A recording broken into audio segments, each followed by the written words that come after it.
The following podcast is run by a couple of former wheel turners and one pit guy. It's meant for entertainment, not so much information, but sometimes there's some good information. The opinions expressed are just, these are the morons on the show. Not necessarily right, not necessarily wrong, not the views of any of the sponsors or anything like that. So, these guys, they're going to be talking, they might swear here and there, so if that offends you, either grow up or get a little permission from mom and dad.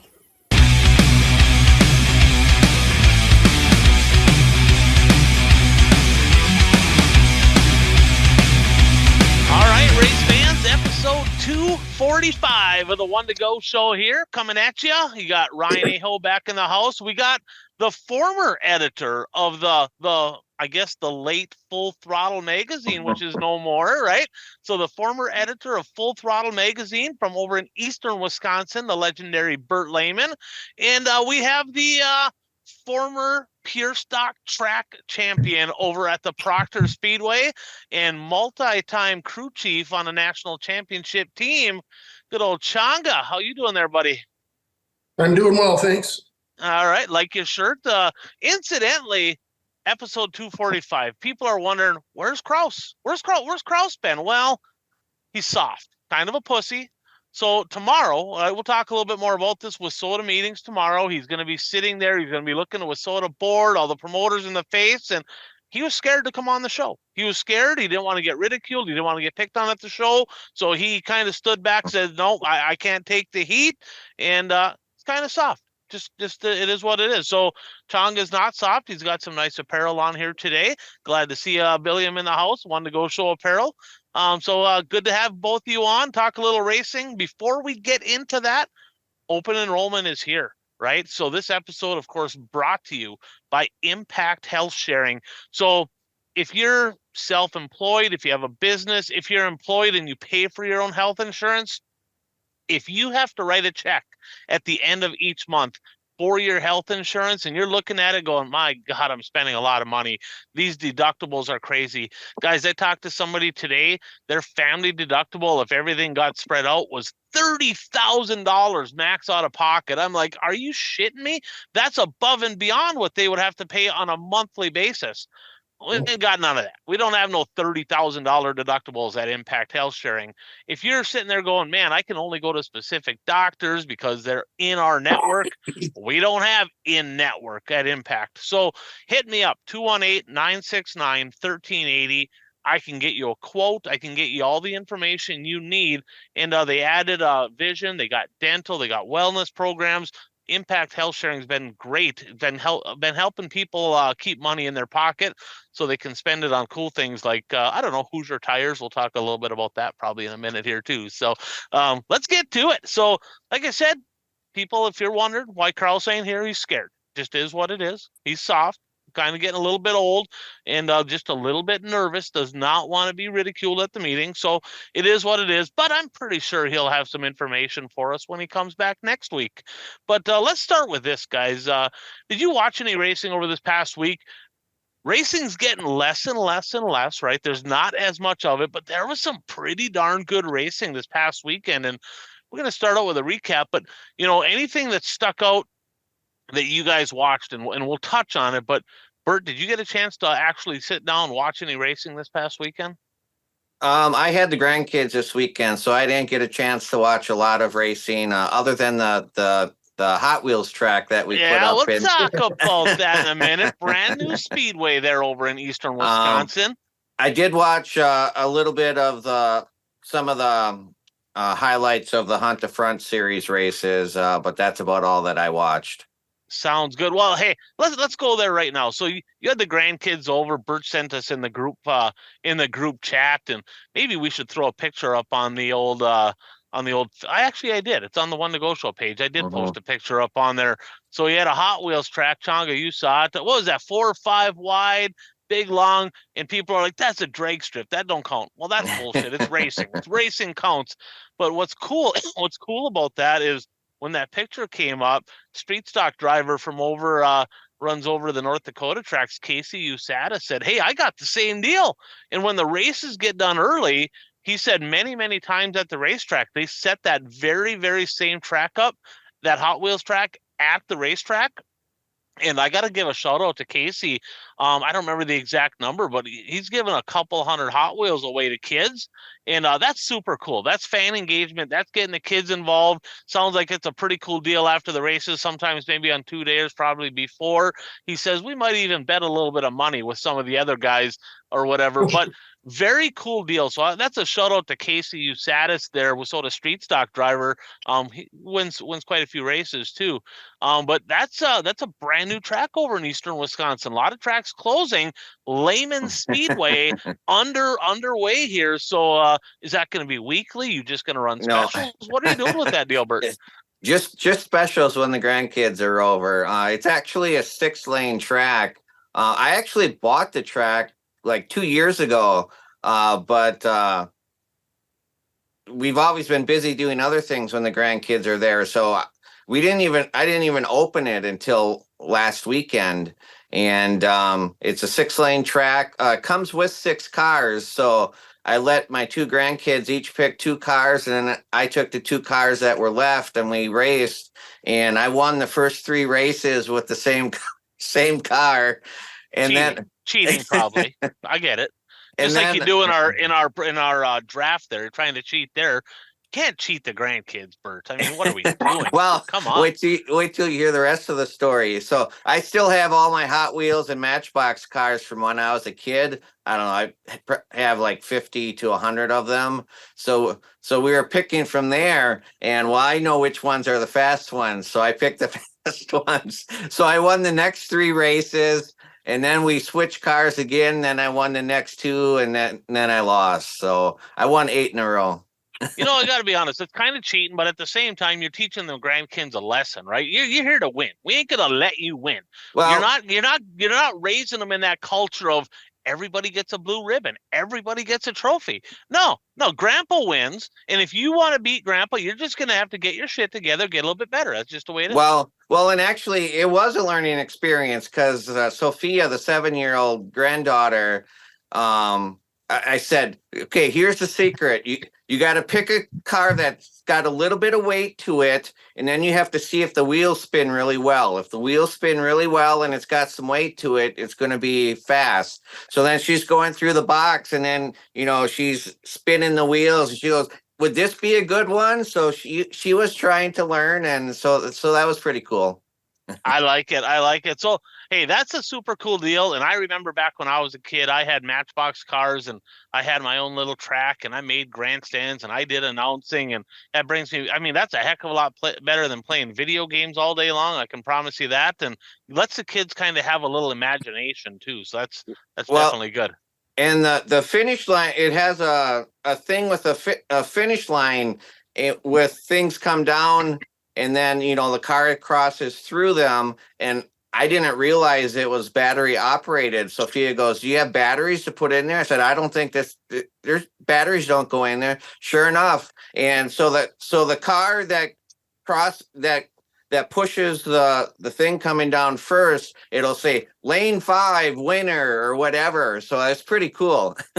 Is the transponder lined up with the checkered, with the flag stand? Is it all in proportion, or we got one of those deals like Cedar Lake Chonga knows what I'm talking about, where they said, oh, the finish line is way down there somewhere, right? So is everything in order here? Or are you trying to manipulate the system again here, Bert? I think everything's in order. All right. Well, that's super cool. Great time with the grandkids. And Chonga, I know we talked here. You did watch some races, but let's get into a little recap here from this past week's events, brought to you by our friends over in Ashland, Wisconsin. That's Fastlane Motorsports and Powder Coating. And they are the proud sponsor of the #1 series in all of Wissota racing, the Northland Superstock Series. And I got to give a shout out to them guys. I mean, they used to sponsor me when I raced cars. And we're going to talk about East Bay.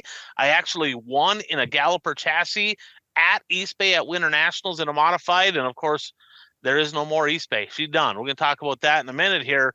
but they do custom fabricating, powder coating, sandblasting. They service a lot of different racetracks.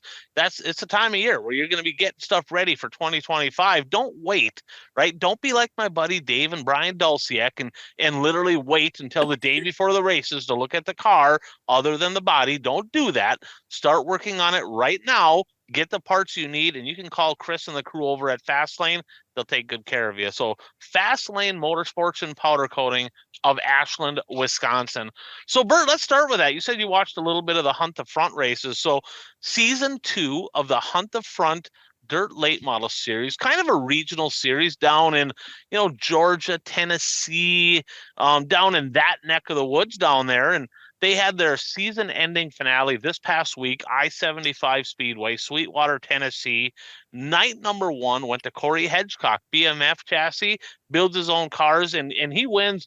Seems to get 1 or 2 big races a year. He runs pretty well with the national touring guys when they come down to his neck of the woods.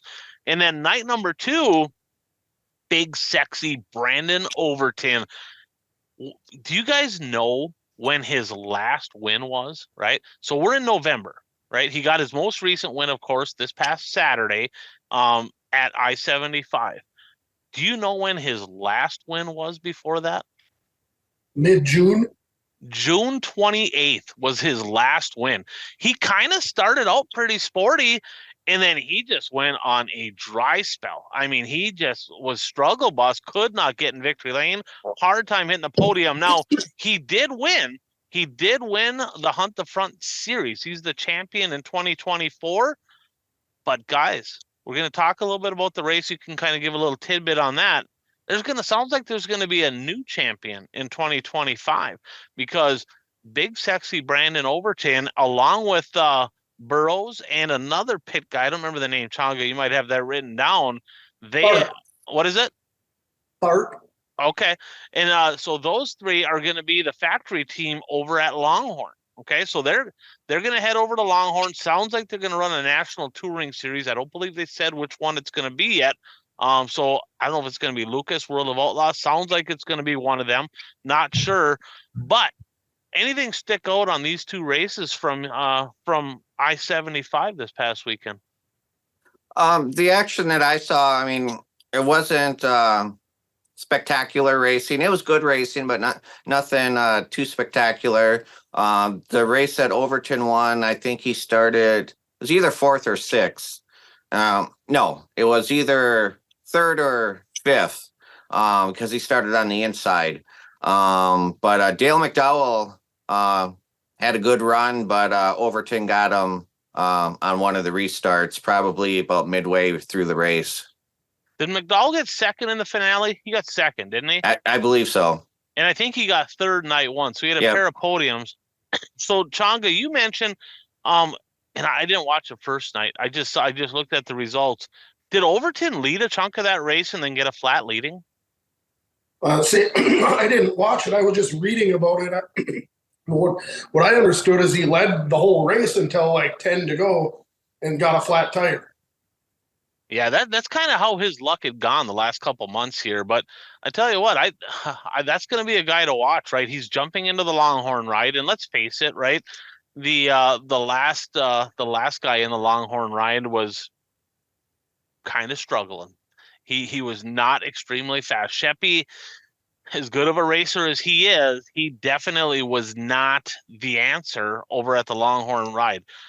Is Overton going to have a better season? Now, let's face it. Okay, Brandon Sheppard's leading World of Outlaw points going into the final weekend, so it's not been terrible, but Bobby Pierce has had his number all year long. I mean, it's not even been close. Do you think that Overton's going to be a better fit for this deal than Brandon Sheppard? I think so because Overton's had some success racing a Longhorn where Sheppard had, he's had his championship runs when he was racing a Rocket. And I mean, he did race a Longhorn for 1 year before he got the house car ride. But even that 1 year of racing a Longhorn, it wasn't the same success that he had in the Rocket. Yeah, it's not like he's garbage, but I mean, to his standards, right? I mean, we're used to seeing him in the top 3 every night, battling for wins, winning races. Right. And he's it just did not work out as they planned. And even his last year at Rocket, he was kind of on the decline a little bit. And like I said, I mean, Chongo, I mean, let's be honest. What's the reason why he's kind of slowed down? According to Ryan, he's domesticated. So Bert, I got that from my crew chief when I was racing. He That taught is me not that. true. I learned that from Changa. Okay.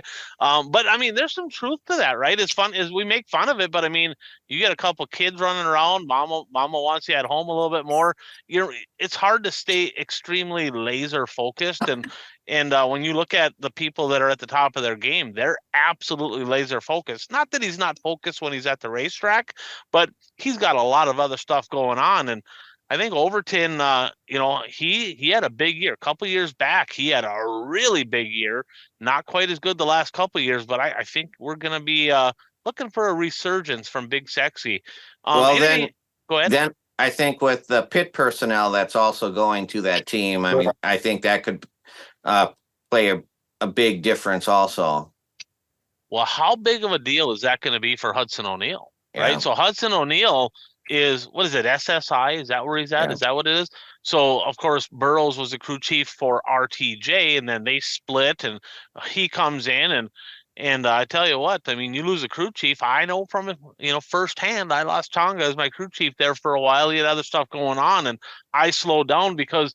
And it's not because he made all the decisions, but you kind of you gel with that person. I think things are better, and it'll be interesting to see what kind of effect that is for Hudson O'Neal. Changa, anything else on Hunt the Front before we jump on to XR? No, I think we've covered it all there. Well, XR Super Series, they had a event this week. They got one more event. It's November 23rd at Duck River. That'll be their finale for the series. But they had the 50th annual National 100 East Alabama this past weekend. Night number 1, Ethan Dotson. Night number 2, Turbo Tyler Erb, who has been pretty sporty as of late. He's been pretty good as of late. But there was some drama at this race. So I watched these races, and usually East Alabama is just a shit hole rubbered up deal. And it was on night number 2. Shoot, terrible. Night number 1 is pretty good racing, though. They farmed it before the late models. Night number 1, they had a pretty good surface. It was a little greasy to start the feature. Lap number 6, Garrett Smith leading the feature, and here comes Ethan Dotson with a haymaker. They make contact. Dotson goes up off the back straightaway, loses a bunch of spots, gets back up in the mix, and when the contact was made, it folded the nose and fender and stuff down on the left front of Garrett Smith's car. Sounds like it kind of screwed up the handling of the 10 ride there for the duration of the race.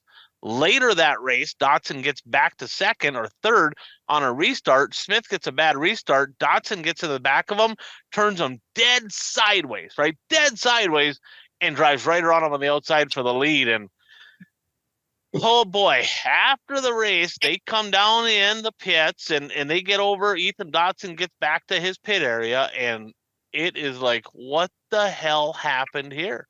A big hole in the back. So, on the stacker trailer, they got the glass doors on the back of there. Big hole in it. Somebody threw something right through that deal. The pit cart's tipped over, shit everywhere, tools everywhere. Absolute mayhem, right? They completely ransacked the whole pit area. Bert, did you hear anything about this? I just saw a little bit about it on Facebook. I just heard it was vandalized. I didn't hear about all the details as you're explaining it. Yeah, I guess she was a shit show. Well, no actual official information came out online about like who it was or whatever, but I'll let you do the math. Garrett Smith did not race night number 2. And there you have it. Okay, so I'm not saying it was him. Speculation on the street is it was people affiliated with the 10 ride, pit crew, whoever that might have been. I don't know. But needless to say, that is interesting stuff, right? So we look at this, right? And so in the points, let's go to the points first. Bobby Pierce has that deal locked up. She's done. Devin Moran officially second. I have no idea if they will even go to Duck River because first and second is locked. They take your best 10 shows, I believe. So that's over. Turbo, So Dotson led night number 2, also led to like lap 62, 63. He gets a flat, turbo goes on to win. Hoosier Tire, actually the official winner of that deal, because they went through a lot of them. But let's talk about this Dotson Garrett Smith deal. There's always drama at a racetrack. Let's face it. There's shit that happens all the time, right? I mean, Bert, have you even heard of anything like this happening at a racetrack before? Or Changa, have you? I mean, we hear we hear fist fights, we hear brawls, we hear all kinds of stuff, but you don't really hear too much about somebody like straight up vandalizing somebody else's shit. No, I mean, I haven't heard anything like that. Well, other than earlier we talked briefly about this on the show. Earlier this year at Beaver Dam Raceway, there was an altercation between 2 drivers on the track, and then reports were that one of the drivers that felt like he was that got the short end of the stick on the deal apparently was found underneath the other driver's car doing who knows what. Yeah, and I think Eishen's probably thought Chongo was screwing with his car. I remember one time, Bert, we're at Wilmer, KRA Speedway. We're at the pit meeting, and Chongo's over there laying underneath Don Eishen's car, who we're competing for a national championship with. And Eishen's is like, "What the hell are you doing underneath my car?" And he's like, "I'm trying to figure out why you're so slow. I'm not really sure." and he's like, "Tell your freaking pit guy to go scrape mud or something. Get him the hell out of here." And I mean, I guess on the outside looking in, a guy could have thought, "Is he fucking with my shit?" And he wasn't, But I mean, I can see how a guy might think that, but it's so rare that somebody actually does that. That it's usually the furthest thing from your mind, right? You're like, nobody's gonna be. I mean, it's a racetrack. I mean, I can't even tell you how many times. I mean, Chonga knows. I mean, our pit area looked like a freaking garage sales going on, because I was the guy that's like, "Okay, let's change this." Shit. No, let's change this 2 minutes before the race. No, let's change it back. Let's go back to this, because we're always watching their farming the track and doing that. And it was nothing to have like literally from one end of the pit to the other, like tools everywhere and jack stands and jacks. And I mean, literally stuff everywhere. And I mean, we never really had to worry about it. I mean, one time in my racing career, I was at North Central Speedway in Brainerd, and somebody stole my tire gauge. I had a digital intercom tire gauge, and somebody stole my tire gauge at Brainerd. That's it. Out of all my years of racing, I've literally never heard of anybody doing that, let alone, throwing something through their glass window. And it's like unbelievable. But Garrett Smith also not at Charlotte this weekend. So do you think he was planning on going and said, "You know what, let's let this cool down, because we feel kind of a little sheepish about this deal"? Do you think that ordeal had anything to do with him not being at Charlotte this weekend? Well, it's definitely a possibility. I mean, he ran decent at Charlotte last year. So I was a little surprised when I heard that he wasn't going to be at Charlotte. So, I mean, you put 2 and 2 together, it's probably a fairly, the odds are it's probably a fairly accurate assumption. Yeah, pretty good odds. So that was the stuff that went on there. Changa, I mean, you've been around racing your whole entire life, essentially, as well. I mean, you ever hear anything like that happening at a racetrack? Well, I've heard lots of threats of burning down houses. And I heard one time in Proctor, a street stock guy was trying to smash into the side of the tow truck and, threatening all these things, but I never actually did see them happen. Right. It's rare. Never saw anyone go through with it. Right. Yeah, it's rare. I mean, like we've said, we've seen people like literally go punch somebody in the face or whatever, that we've seen, but that's rare. That's a rare deal. So, well, it'd be cool to hear stories, right? So put in the comments below if you do have a story about that. It'd be kind of cool to hear about it. And for fans who don't understand, I mean, in the pit area, I mean, it's very trusting between the race teams. I mean, there's kind of like a code of you don't mess around with other people's in their area, because I mean, you'll leave the trailer and stuff completely where there's nobody near it, then you have tools out all over the place. So it's drivers are and crew members are very trusting of each other. So for something like this to happen is not normal. Well, I mean, are you going to be the guy that wants to park next to him, right? I mean, Well, yeah. people have engines in their trailers. They have fuel barrels, right? They have fuel jugs sitting out, and it's like, we don't trust these freaking clowns, right? I mean, are they going to start putting shit in our fuel jugs? Are they going to? I mean, what are they going to do next? So I'm here to tell you, there's going to be a big trust issue going on. A lot of people are going to be like, no, we ain't going to be around this guy. So that's pretty unfortunate deal. And I'm not saying it was a driver. In fact, I don't believe it was the driver. It was somebody affiliated. And for all I know, it was somebody that randomly came with them one time. And I mean, who knows? I don't know if it was a full-time crew person. And Could have been a fan. it could have been a fan. I don't know who it was, but let's just say this. He was not there night number 2. So it was somebody affiliated from what I understand. How closely affiliated, I don't know, but man, I'm surprised, kind of surprised there hasn't been some kind of a press release out on it, on his Facebook page saying, hey, we apologize, unfortunate situation, and unless they just don't want to take ownership of it. But yeah, tough deal there. Another thing on the XR deal, guys. So last show we talked about, it's like, what's going on with XR, right? There's a lot of races happening, and last year they had multiple $100,000 to win shows, and it was like a who's who of late model drivers at the XR events. It was a big deal. They kind of changed the landscape of dirt late model racing with bringing a lot of big money shows, and everybody else had to step up their game as a result. Well, this year you look at a lot of their shows, and there ain't nobody there. They had pretty decent crowd at East Alabama, but at a lot of their shows, it's been 17 cars, 18, 20 cars, low 20s. And it's like, why is nobody there? Now, we brought that up on the last show, and I had some people reach out to me, and they preferred to be not named, but let's just say they're pretty good sources, pretty good sources when it comes to this deal. And they said, there's several people that kind of the reason that they're not racing the XR events is it's taking forever to get paid. Now, I'm not saying he's stiffing people. I'm not saying that people aren't going to get paid or haven't been paid, but there's people like the $100,000 to win stock car race that Ricky Thornton Jr. went. As of a couple days ago, he still hadn't been paid for that deal. Sources tell me that Gustin, he won a big race here a little while back. He ain't been paid, right? So it sounds like it's kind of, we're going to do the next show and get the revenue going there to pay for the last show type deal or whatever. And they kind of use the, hey, tire samples haven't come back yet type deal or whatever. But I know that there's been promoters in the Wissota area that, hey, we'll pay you later, we'll pay you down the road, the checks in the mail. And there's a lot of drivers said, I had nothing to do with that deal, right?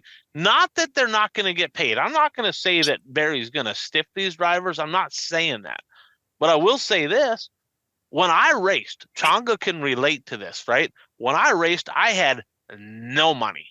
None, right? So I'd be going to races and I'd be going, hopefully I do good enough tonight to cover the checks on Monday that I wrote all weekend. I needed that check now.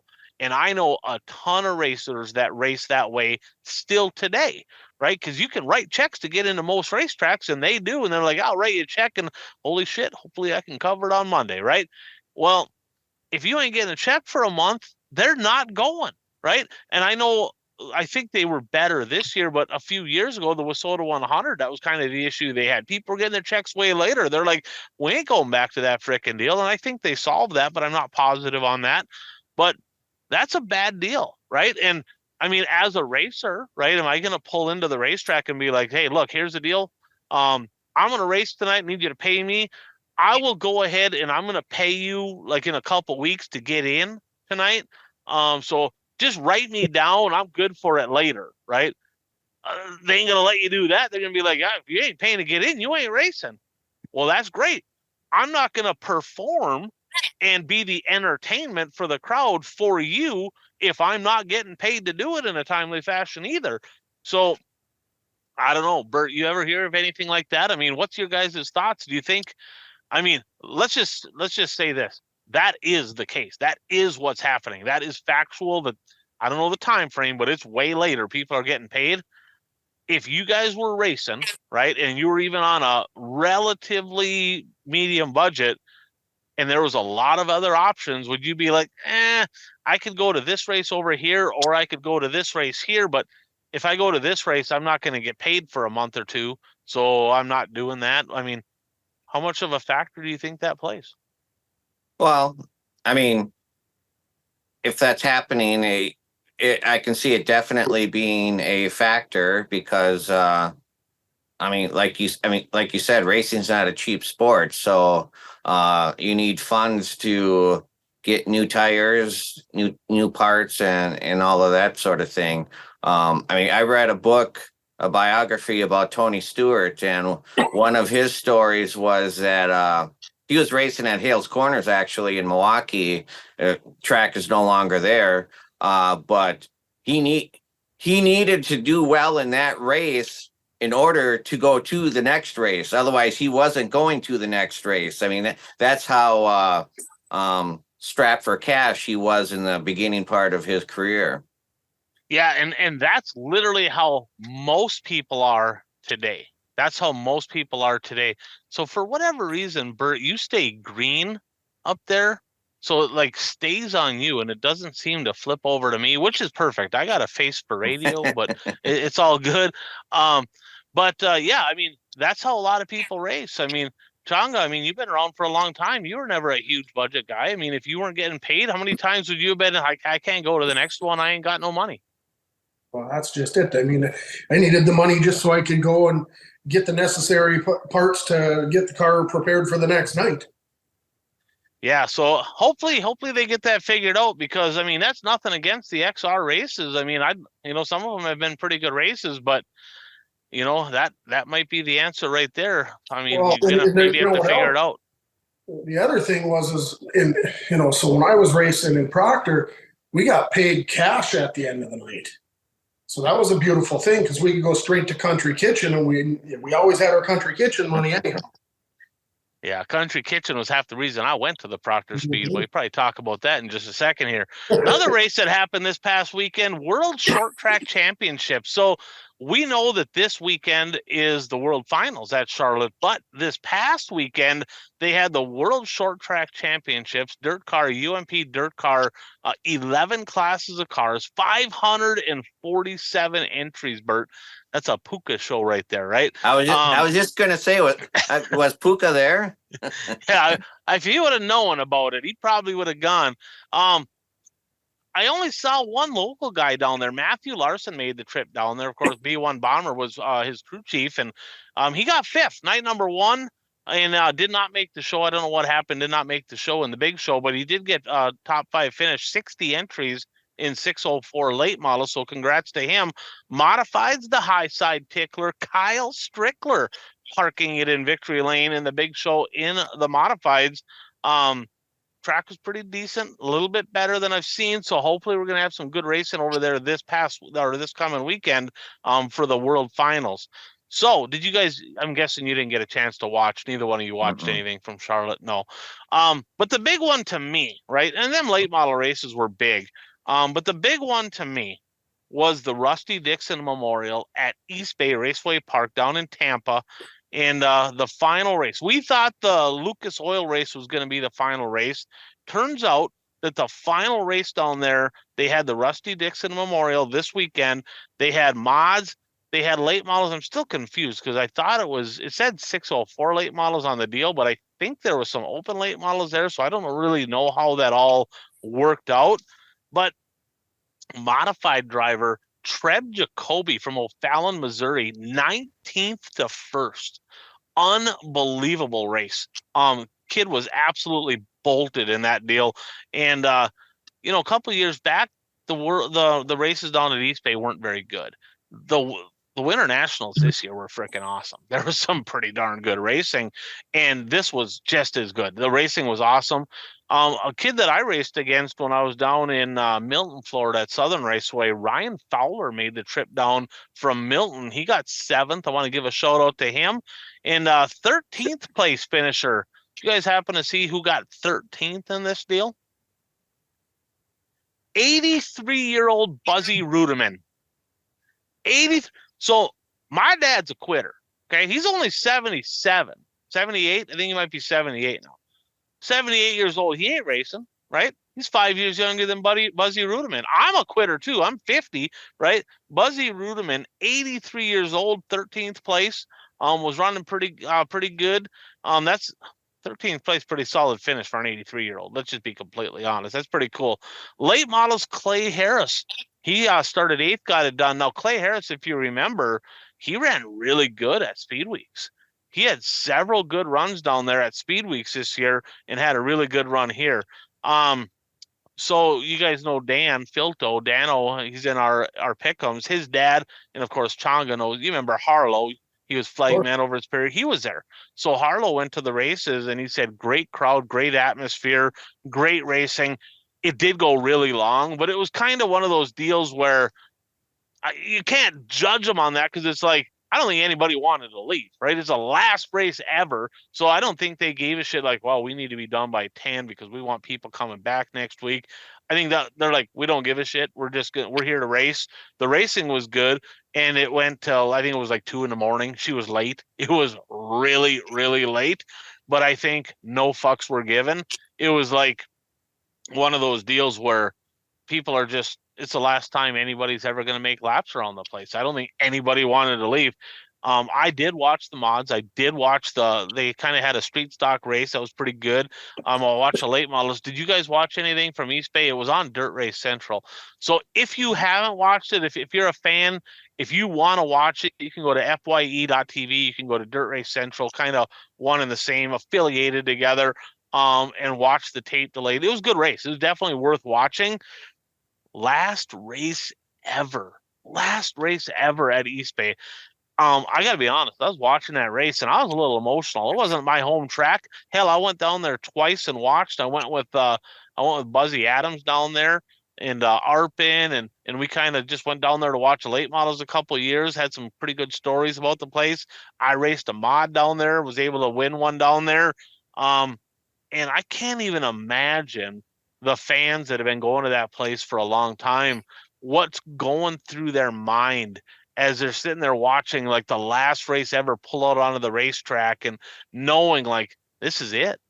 That they're no more racing at East Bay, no more racing in Tampa. It's not like the promoter's done and they sold it and somebody else is going to take over the track. It's done. They had an auction this week. It's done. That place is flat closed down. It is over. It gets you thinking, right? I get a little choked up even thinking about it. You know, I'm kind of a sentimental guy myself. And I mean, other than people and pets, because when you lose people and pets, that's a tough deal. I mean, that's tough, right? But this is different. Is there anything that you guys can think of that maybe you've lost, right? And you've lost or something's come to an end that's kind of got you emotional going, I ain't never coming back. It's done. It's never going to be again. You know, Changa, we'll start with you. What do you got? I've got a couple. I guess growing up, I was always a big UMD Bulldogs hockey fan. So I was at the deck the last night that, they played hockey at the deck, and that was emotional. And, it was a lot of good childhood memories there every single weekend, and watching it come to an end and be all done, that was kind of emotional. I guess more recently, watching my older boys playing their last ever high school hockey games. And once it was all over, I mean, bad enough losing a state championship game, but then, just standing there watching them take their last steps ever off the ice was pretty sad moment, Yeah, for sure. For sure. Bert, how about you? Anything come to mind that you're like, that's done. I ain't going to see it anymore. Well, I don't remember if I got emotional when it happened, but now looking back, the old grandstand at Shawano Speedway, they used to have an old wooden grandstand, and I saw my first races, as a kid, sitting in that grandstand, because with that grandstand, the entrance into the grandstand was actually in the middle. You went in on, it was almost like a little tunnel, and then you'd come out and the track was right in front of you. And like I said, I don't remember the last race that I watched sitting in the grandstand, but looking back, that grandstand brings back lots of memories. For sure. And I'm telling you what, I am sappy. Like I'm a sap. When it comes to sentimental stuff, I'm the worst, right?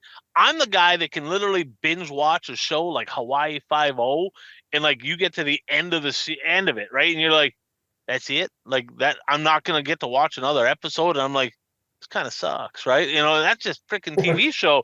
But I think back, I mean, Changa mentioned Country Kitchen, right? So Proctor Speedway, we used to go to Proctor and Superior. We go Friday and Saturday. There's a Country Kitchen top of the hill. And every single Sunday and almost every Friday, we'd go to the kitch, right? And it was me and Changa, Chad and Clint Larson, and Lauren Inman, and Stacia Peterlin, and Kyle Peterlin, and Crash Carlson, and Steve Laux, and Nick Lovato, and Flex would go there, and Al McDougall, yeah. And I mean, I'm telling you what, it was the hangout, right? And Bert, I mean, it was kind of a thing, and I'd win a race, and Ding Dong over here would think it'd be funny, and it was. He'd take a cooler full of ice water, and he'd get me in the car before I even got out of the car. So incidentally, Changa, you'd be happy to know that I have kind of transitioned that over. So now when Dave Dulciak wins, he gets it, and when Brian wins next year, he's going to get it too. So that's a tradition.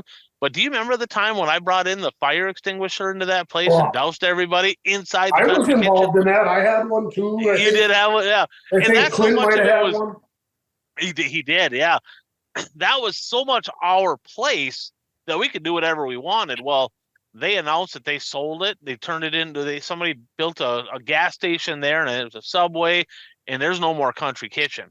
And that one, that stings. It's like, man, that was 20 years of going to that place every single Sunday night. So when that place disappeared, my racing career, right? Like, I mean, you think back, I was all in. I raced and raced, and that's all I did. Nothing else mattered other than racing. And I think back, I cannot even go in the garage where I worked on my race car for more than like 10 minutes. And I'm like, this kind of sucks. Like, I got to go. Like, so that, my business that I was part of for 10 years, they announced a couple years ago that they shut the doors. And it's like, you look back and, at different pictures, or you hear names and you just kind of get choked up. So when things like that come to an end, man, I am a sap. So, man, RIP to the East Bay Raceway Park. And man, that's an unfortunate deal, because that's a track that has a lot of history.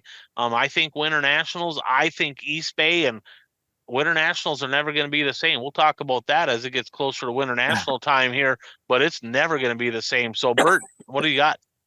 Well, this was actually within arm's reach of me. I actually have a picture of the old grandstand, and it was during a practice. So I took a picture of MJ racing, but the old grandstand is in the background. I don't know if you guys can get a good view of it, but that's the old wooden grandstand at Shawano Speedway. Nice. Do you know what year they took that down? It was in the mid 90s, so probably about 95, 96, somewhere in that range. Well, speaking of that, Bert, now you're kind of getting me a little soft here, because Hibbing Raceway, the North Grandstands at the Hibbing Raceway, word on the street, that's coming down this year. So there's some structural issue, and I literally have pictures. I got pictures in my albums from like the early 80s and all that, sitting over in the North Grandstands, and that's going to be a sentimental moment for sure. So, well, and I mean, looking back, I mean, I was only in my mid 20s at that time, so I wasn't thinking about this, but now I'm kind of a collector of racing memorabilia and stuff. I wish I would have kept some of the, or I wish I would have asked if I could have bought some of the section signs or something like that, because whenever I went to the races, We always sat in section E. It was a reserve section, and they had a sign hanging up on one of the poles that said section E. And, looking back, I wish I would have tried to have gotten stuff like that. For sure. And that makes me even more appreciative of Mark Tremberth, right? We call him Lamb Turbine, right? He's got the Vintage Iron Range Dirt Track Racing page on Facebook, and he has a ton of memorabilia from Hibbing, and he's kind of doing a project and kind of getting a list of all the former track champions. And, he built cars, race cars, lettered cars. He did it all. And we actually talked about this here a couple of days ago. It's like, they're struggling up in Hibbing. They're kind of going through some stuff right now. It's like, man, if that place ever closes, we spent our whole entire life going to that place. Chongo was there. I was a freaking puddle when I got inducted in the Hall of Fame last year. I couldn't even freaking talk. So, I'm a sap. So, seeing a track close like that, we're very critical, and I'll point my finger at myself. Like I can be very critical when the track doesn't, they did a shitty job on a show one night, or maybe it was one lane, or this didn't go right, or whatever. And Jeff's brother Keith actually says, here's the thing to think about. Someday you might not have that racetrack to complain about anymore. Like you'll be complaining about golf and football and this and that and the other stuff. And so sometimes, as bad as the racing may be at a certain track or at a certain event, you look back and it's like, well, I don't want to see it gone either. So, so the people down in Tampa, the fans at East Bay Raceway Park, they definitely know what that's all about. So let's jump into a little breaking news. I know we got a ton of it, brought to you by our friends over at Daytona 1 Performance Lubricants. Now, you're going to want to check them out on Facebook. They got a website, or you can call Chad at 507-828 3536 to get information, but they have a ton of products. Everything from, they got tire treatments and conditioners and cleaners, all the way to anything for gear oil to assembly lube, engine oil, gear oil, transmission fluid, you name it. Buck, the founder of Daytona 1, is actually in the Hall of Fame at NASA specifically for lubricants. So this gentleman is a very educated man, and I urge people to get educated on the products they have, because it's more than just the tire stuff. We talk a lot about the tire stuff, which is a really good product. I believe in it. And let's face it, we're going to learn a little bit about the tire stuff here this week, because the contract is coming due this week. They're going to have an announcement. WISSOTA is, well, if you're a budget racer, right? If you're a budget racer and you're not racing for points, are you going to pay $150, $160, $170 for a tire every week to compete? Or are you going to be like, fuck it, I'm going to roll the dice. I'm going to use this treatment, see if I can get a little bit more life out of these tires, because I'm not going to go broke doing it. Well, that choice is yours. Now, I will caution you, if you use a tire treatment, WISSOTA doesn't like that. Not technically legal in WISSOTA, but if you're that guy going, it's either take a chance or not race at all, I would vote for take a chance, because we don't want to be losing race car drivers. So give Chad a call, 507-828-3536, the regional rep for Daytona 1 Performance Lubricants. So here's a few things. USMTS, of course, they rained out. They were going to race this weekend, doubleheader to close out the season at the Heart O Texas Speedway down by Waco, but Mother Nature took over on that one. They have canceled, and that made Jim Chisholm the 2024 USMTS national champion. And boy, he had to make close to a couple $100,000. Derek, a buddy of mine, he actually shot me a message. He's like, man, this kid had a big season, 21 wins on the year. With the point fund money and everything, it's going to be between 200 and 250 grand in a modified. That's big money in a modified to be made. And his brother, second in the USRA national championship race. I tell you what, we talked about it on a previous episode a few weeks back, but this has to be one of the most dynamic brother duos in all of racing right now, is Jim and Joe Chisholm. But a huge congrats to Jim Chisholm, 2024 USMTS national champion. What comes to mind when you hear the name Jim Chisholm? What comes to mind, you guys? Is he the guy to beat right now, or what? Well, assuming Dillard's not there, he's the guy to beat. For sure. Dillard's been the guy, but as far as the USMTS, sure. He's been the most consistent. He makes the least amount of mistakes, just smoother than smooth. And You know, he don't do anything that wows you very often. He just sneaks up on you, and at the end of the race, he's always there. And they kind of came out of nowhere. To me anyway, right? I mean, if you're Well, down in the area, maybe not. To me, they came out of nowhere. It's like 3 years ago, it's like, who the hell's Jim Chisholm?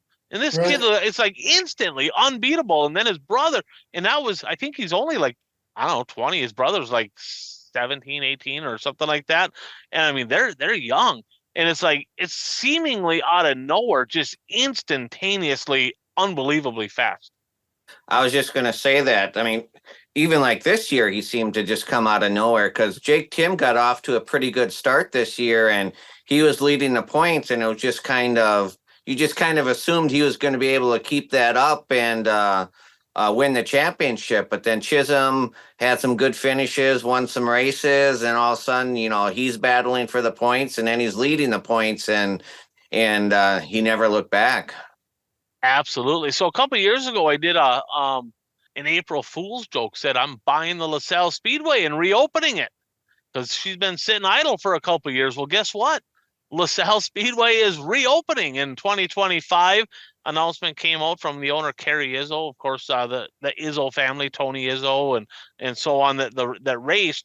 But sounds like they have somebody coming in, and the schedule will be released relatively soon. But LaSalle Speedway, right down on I-39, south of Rockford, Illinois. It's going to be one of the closest tracks to me, probably an hour and a half, maybe hour and 20 minutes away. Good to see them back opening up. Going to be excited for that. Congratulations to them. Now with that, a couple tracks that are possibly on the danger zone of being closed. Casper Speedway out in Wyoming. Sounds like the person that had the lease, he was done, and there was an opportunity for people to sign up to, take over the lease over in Casper, Wyoming. Nobody signed up.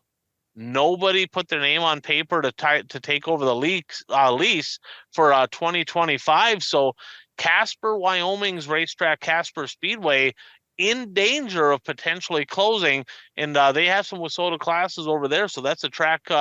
Maybe they don't have a lot of racing guys over in Wyoming. There's not a lot of racetracks over there, so they can't afford to lose anymore because they're few and far between out west. Hamilton County Speedway. So Changa, Todd Staley. He's USMTS guy, USRA. He owns that. He was the promoter at the Hamilton County Speedway down in Iowa.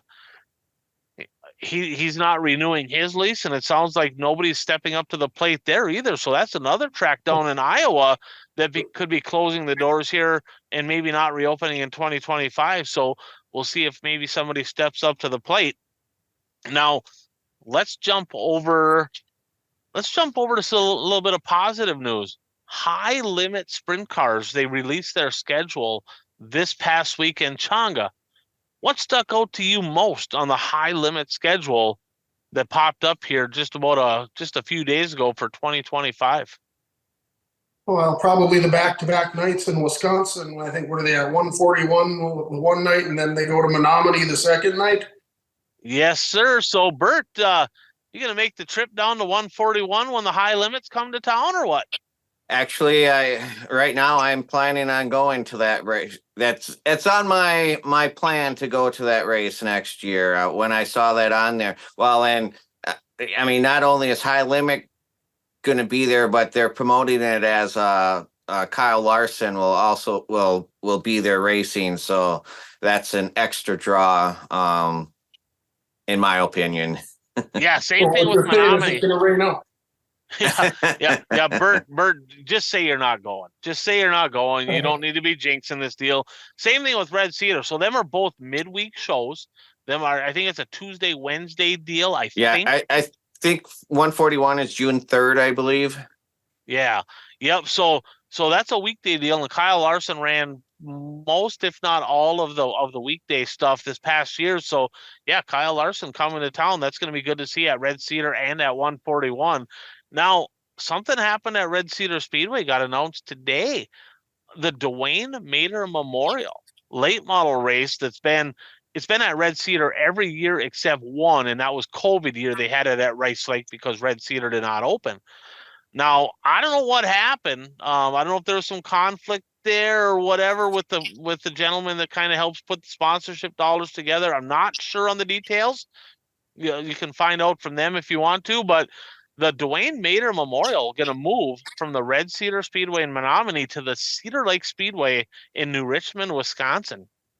So I have not officially seen details if that's going to be a WISSOTA sanctioned event or if that's going to be kind of the Cedar Lake late model rules event where it's mostly WISSOTA cars, but you can run an open car with a restrictor. I'm not sure on the details, but the Mater moving to Cedar Lake, I was a little bit surprised. Are you guys surprised to see that? I was Yeah, surprised. to the point, you're right. Now, another thing that happened, speaking of Cedar Lake Speedway, so they had sanctioned WISSOTA Superstocks here a couple years ago because of the tire deal, right? So the COVID year, they claimed there was a tire shortage, and basically WISSOTA stepped in and said, nope, the vendors over at Cedar Lake, Jim Falls can't have their vendors can't get tires or WISSOTA tires. They can't have them. Got to have at least one WISSOTA class for your vendor to be able to sell tires. Well, sounds like that they got rid of that rule. They're going to allow them to sell tires, but they are no longer going to sanction WISSOTA Superstocks at the Cedar Lake Speedway for 2025. So that's big news, primarily because if you remember correctly, the legendary 100 the past 2 years was not able to have Superstocks at it because it coincided with the WISSOTA 100 at the I-94 Speedway. Well, guess what? Now they can run pro stocks again, which is essentially a super stock. So I'm assuming that super stocks will be back, pro stocks, whatever you want to call them, are going to be back at the legendary at the Cedar Lake Speedway. But that's one more track along with two more I'm going to name right now that no more WISSOTA classes, right? So no WISSOTA classes there. Is Jim Falls going to follow suit? Because the only reason they sanctioned pure stocks at Jim Falls was because of the tire deal. Are they going to drop, right? Rumor has it from pretty good sources that Deer Creek and Lansing are very close to announcing their schedule for 2025, and neither one of them are going to have any WISSOTA classes on their calendar for 2025. Both of them had WISSOTA Midwest mods.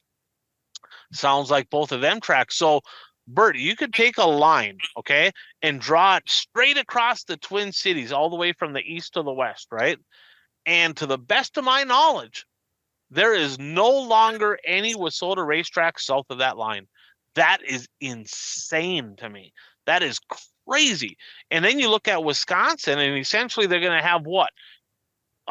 Red Cedar Speedway, ABC Raceway, and Gondik Law Speedway in Superior. Rice Lake Speedway, right? So that's 4. And that's it. That's it. So now they're losing track south of that line. They lost, I mean, everything in southern Minnesota, right? You had Deer Creek, Casson. They all used to be WISSOTA. None of them are WISSOTA anymore. None of them. Cedar Lake essentially looking like they're not going to be WISSOTA classes anymore. Bert, this is your fault.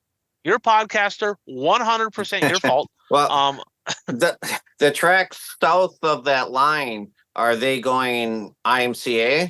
I mean, because Iowa's right there. USRA. Oh, USRA. Okay. Yeah. So Deer Creek and all that. So Deer Creek, for example, last year they had USRA mods, okay, USRA B mods, and WISSOTA Midwest mods. Now, you would think in your mind, well, holy shit, how do you have WISSOTA Midwest mods and USRA B mods? Is there enough cars? They had enough cars, guys, that they had 2 feature races every single night for the USRA B mod class on a weekly show. So, and they had a full show of Midwest mods, WISSOTA Midwest mods. So there's a ton of mods down there, but yeah, that's USRA deal down there. And tell you, the walls are closing in on WISSOTA, and I'd love to see WISSOTA get better, but there ain't nothing we can do about it except for keep stating the obvious. And if they're not willing to fix their shit, they're going to keep losing tracks. It just is what it is. I mean, it sucks. I mean, Changa, I mean, we've been down to them tracks. I mean, we used to travel down to Deer Creek and Casson, and then you look at tracks that closed, right? Monster Hall closed, Fox Ridge closed, Casson closed, of course. You know, all them tracks, they used to be WISSOTA, all of them gone. No more WISSOTA anywhere. And tell you what, I mean, a person has to wonder why, right? So we bark on the show. right? I mostly bark on the show, right? But I point out, like, they got to fix their shit, and they just get mad at us, right? Oh yeah, they're just talking shit. They just get mad at us. Like, no, all these tracks are leaving, and instead of them just raising a fuss about stuff, they just keep their lips shut and they leave. Well, somebody's got to say something, right? So, I mean, obviously there's a reason all these tracks are leaving WISSOTA, and it's unfortunate. I would love to see them come back, but I don't know. I mean, it's not looking good. I mean, I think we're going to continue to lose tracks. It sounds like Miller's on verge of closing, so there's another track in South Dakota. Casper, looks like they're going to close. I mean, pretty soon you're looking to look at this and be like, what's left? I mean, it's basically Minnesota, a couple tracks in Wisconsin, couple tracks in North Dakota, couple tracks in Montana, couple tracks in South Dakota. It's pretty much, not a WISSOTA deal anymore. It's now Minnesota with a couple tracks sprinkled around. Instead of growing, they're shrinking, and a person's got to ask themselves why. What can be done to change this? And can the bleeding stop? Can they put the toothpaste back in the tube? I don't know. I mean, it doesn't seem like it's looking good. Speaking of that, we talked about this week, the WISSOTA National Banquet is this coming weekend, which means that the annual meetings are this weekend as well. So Thursday and Friday are the annual meetings for WISSOTA. Now, things have changed, right? They essentially gave the rulemaking process to the board / the tech committee. They get kind of the final say. They get to make the rules.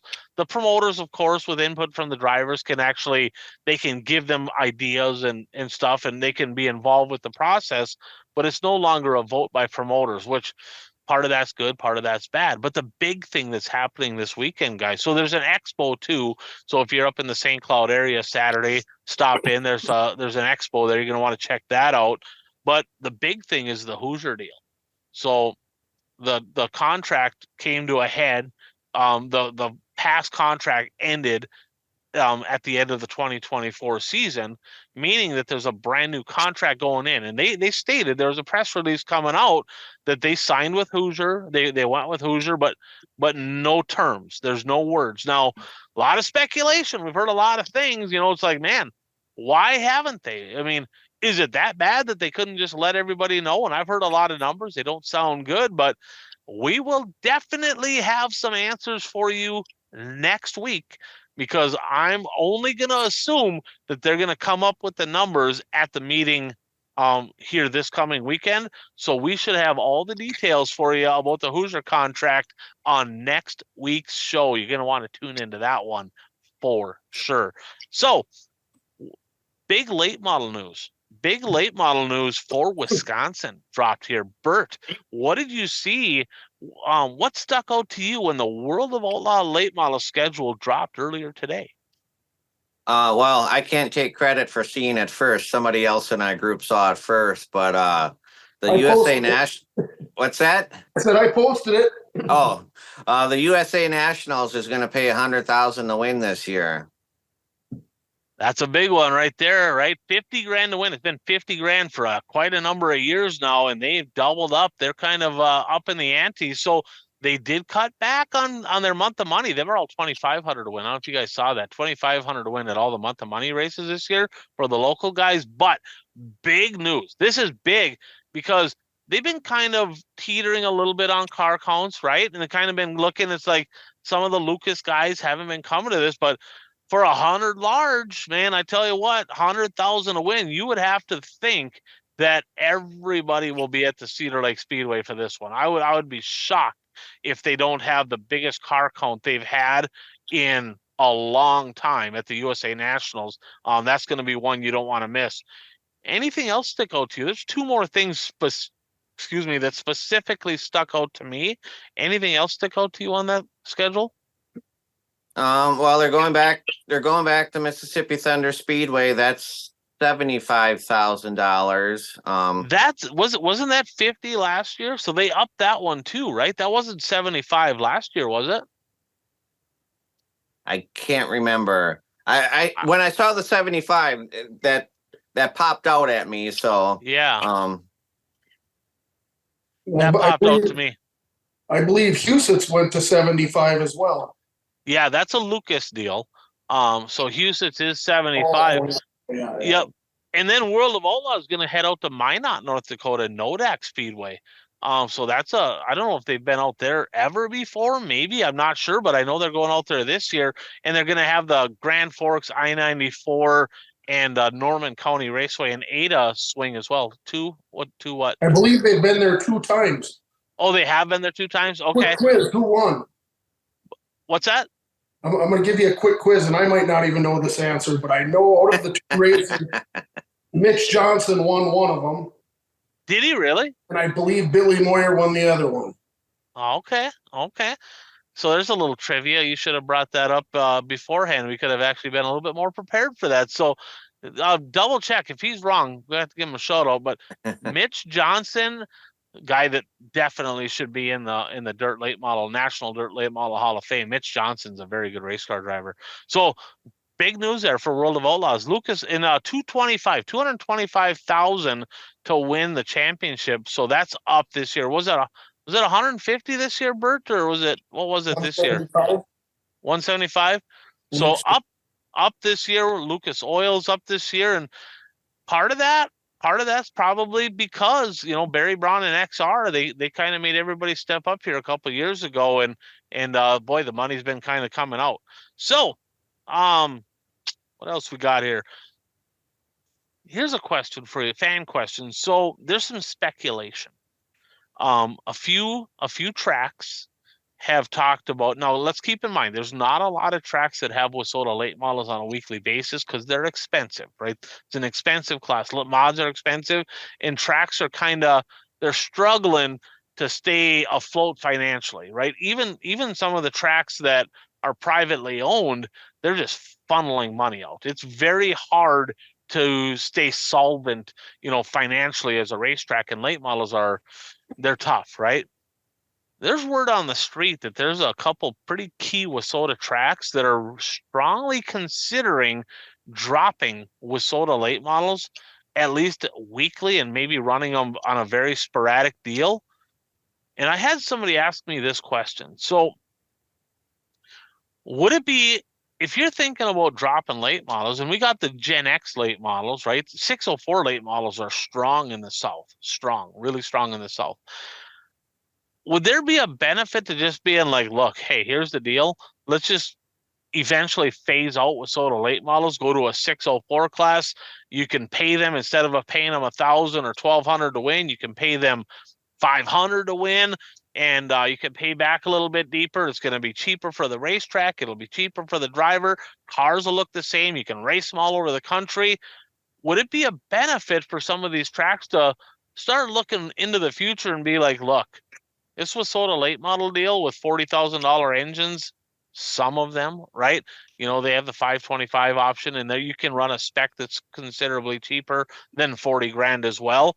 But would it be a better option maybe to go to a 604 deal and pay them a little less and have a little bit on, if you're looking to have it as a weekly class rather than just eliminating them altogether?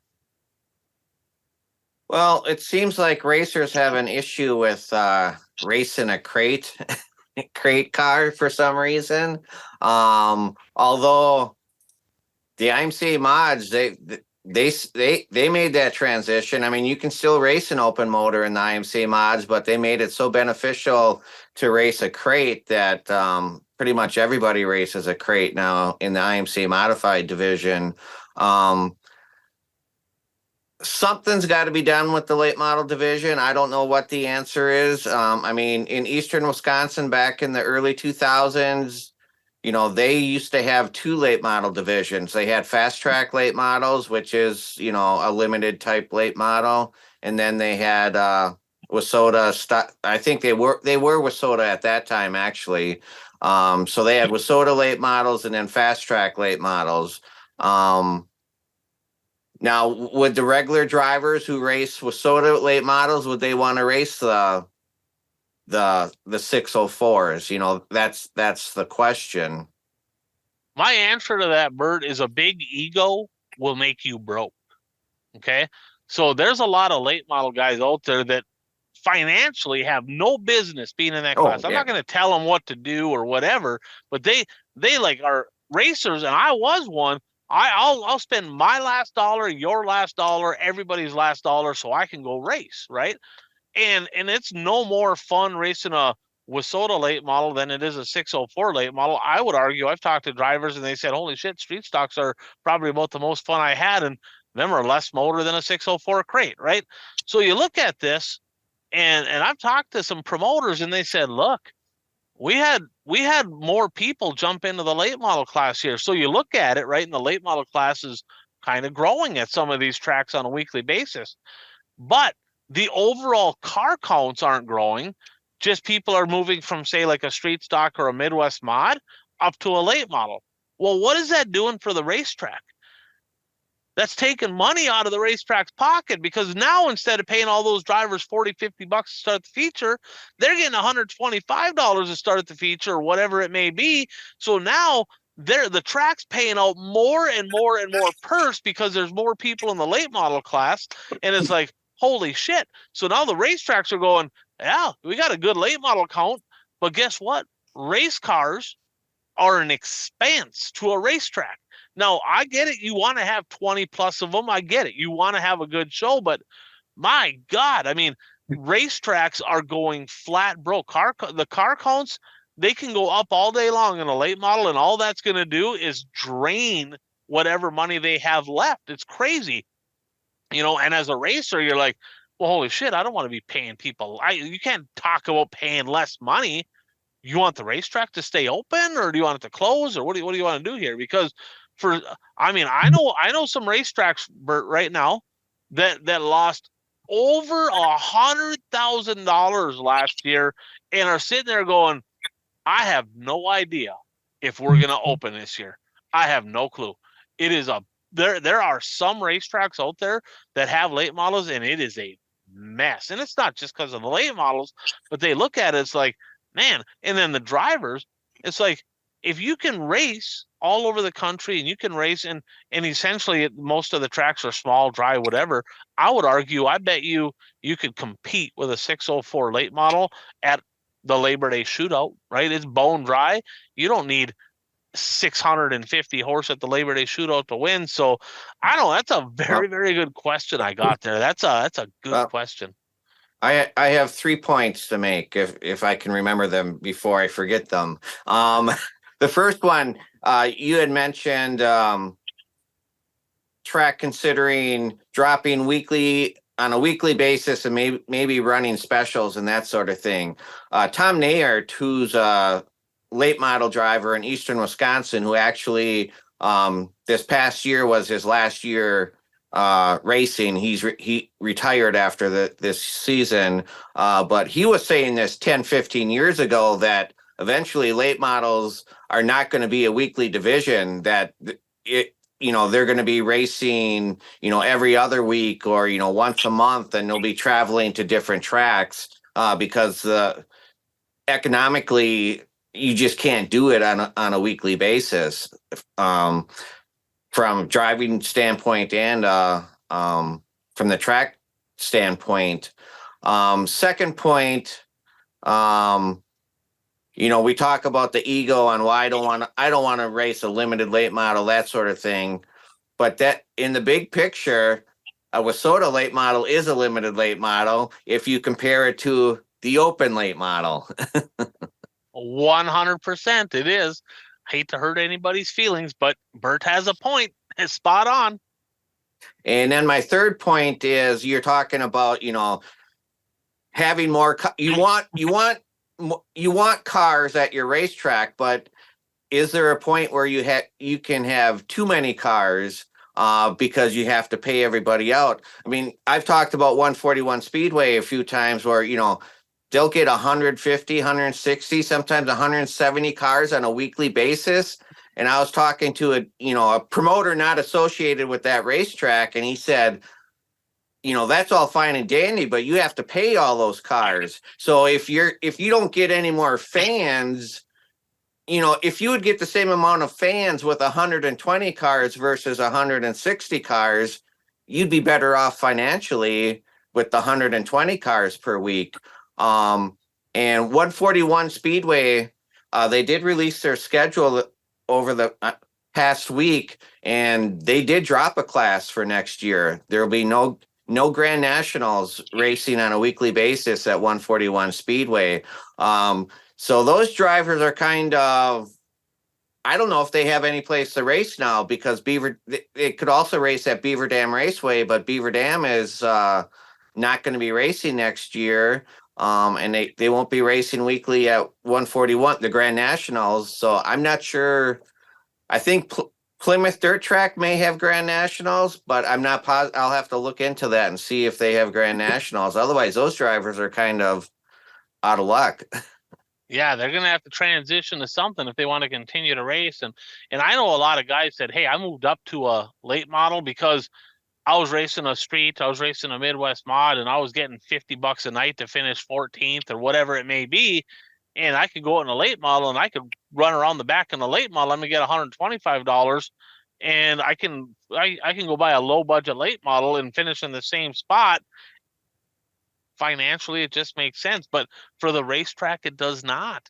For the racetrack, you look at it and it's like, man, that class, I mean, I don't know, fans are getting harder and harder to come by, and the track right now that has the biggest fan count out of all Wissota tracks, and it's not even close, Thunder City Speedway up in Thunder Bay, they don't have late models, right? And they had a very, very good late model contingent back in the 80s and 90s, right? And they're like, we don't really need to bring in late models right now because the fans are packed right now. They don't need to create more of an expanse to the track. So I don't know. There's some tracks out there strongly considering this. It'll be interesting to see what happens. And I have one other thing regarding Wisconsin racing for next year. I mean, I brought up Beaver Dam Raceway, and we've talked about this. They're not racing on a weekly basis next year. When they made that announcement, they said that, they were hoping to have some specials and whatnot. And when I left my chair, I went to check out the World of Outlaw Sprint Car Series schedule for next year. And because Beaver Dam has been on that schedule for at least the last 10, 15 years. And I don't know if their whole schedule is on their website or not, but Beaver Dam Raceway is not on the World of Outlaw Sprint Car schedule next year. So if they don't have that special, I don't know what specials they would have there. So that's not good. Is it SLS Promotions that does a lot of the World of Outlaw races? I think it's SLS or SMS. I think it's SLS. I think they're based out of Beaver Dam. I think that's where they're out of. And that's who brings in, like, when the World of Outlaws come to like Grand Forks or pretty much all of the tracks up here, it's whatever that promotion group is. The track is like a 50-50 partnership with them on that event. And that's based, I believe, out of Beaver Dam, Wisconsin. So if they're not having a race, they for sure would have a race if the track is having any races. So it'll be interesting to see if Beaver Dam has anything going on in 2025. Super Stocks, coach. I was going to say coach. Well, you're a coach. Tonga, you're a coach. You do coaching too. You're a football coach. So Super Stocks with a chance to do a little bit of winter racing. So coming up here, this week or whatever, the Duel in the Desert is coming week out in Vegas on the 16th. That must be a Saturday or a Sunday. I think it's the final night. They have a SoCal Superstock series based out of Southern California, but they're allowing the Wissota Superstocks to join them and run with them. Sounds like there's going to be some Montana cars maybe making the trip out to that deal.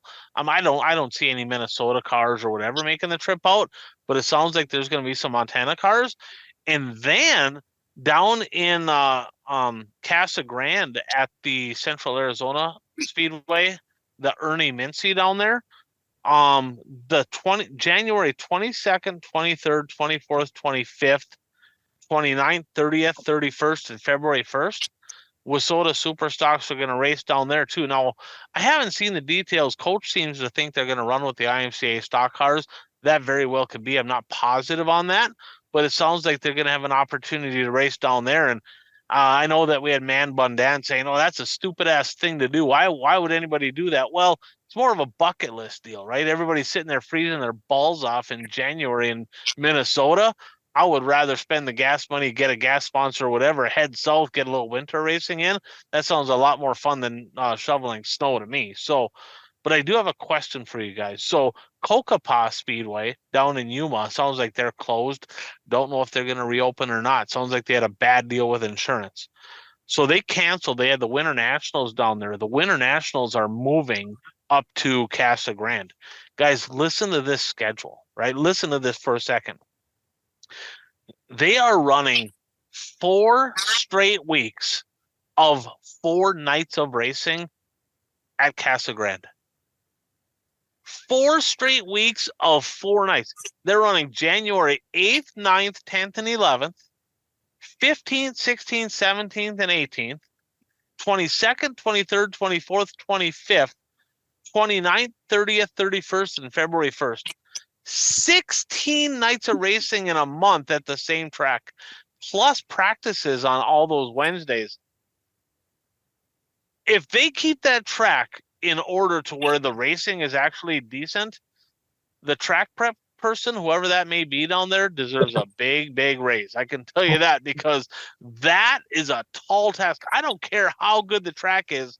That is a lot of laps on a racetrack in a short period of time. So, and a lot of strain on the fans. Now, let's face it, there's a lot of Minnesota, Wisconsin, Dakota people down in the Phoenix area, and Casa Grande's like a half hour away.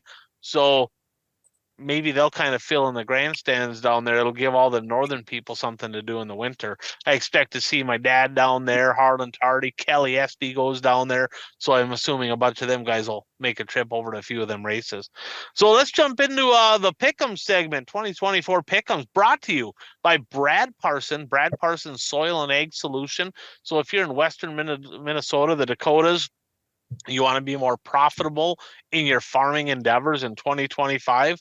Well, it comes down to one thing. You got to have the right stuff in your spray packages, and Brad has just that. The proof is in the pudding. He can get you all the data. He has several people that have had great results, very happy, higher yields as a result of using his products.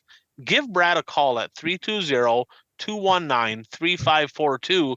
That's Brad Parsons, Soil and Ag Solutions. So, guys, our current standings in the Pick'ems pretty tight up top. Curtis, 434. Changa, you're 3 points back. Now, we'll talk about the races that we picked this week, and I looked at them, and you and him only have 1 race different this week. So, at best, you can only be 1 point out of first this week. So, he kind of blocked you a little bit there. You got the same picks except one. I am at 423. I'm 11 points back. Uper, 365. Bert, you're at 357. You're 5th. But you're only 1 point ahead of Dano. Dano's at 356. Workerbee, 352. Coach at 348. Man Bun Dan at 345. Bromance, the newlywed, there at 319. And Beefcake at 273.